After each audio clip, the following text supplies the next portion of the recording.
प्रमोद दत्तात्रय देसाई राहणार लोहण। त्यानंतर रामचंद्र सहदेव जगताप, रामचंद्र सहदेव जगताप यांच्या नातेवाईकांनी मरणोत्तर अवयवदान केलेलं आहे आणि इंडियन आर्मीतून हे स्वतः रामचंद्र जगताप हे सेवानिवृत्त आहेत। सध्या महामार्ग पोलीस केंद्र इथे ते कार्यरत आहेत। त्यानंतर श्याम शरद पेडणेकर यांना माननीय मंत्री महोदय यांच्या हस्ते इथं सन्मानित करण्यात येत आहे।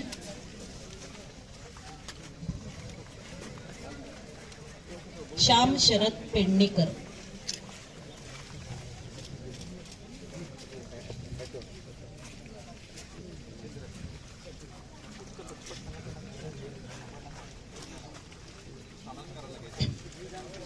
त्यानंतर राजेंद्र ब्रह्मदंडे राहणार खारेपाटण यांनी 29/5/25 रोजी एस्टर आधार हॉस्पिटल येथे अवयवदान केलेलं आहे। त्यांना राजेंद्र ब्रह्मदंडे यांचा मान्यवरांच्या हस्ते पुष्पगुच्छ देऊन गौरव करण्यात येत आहे।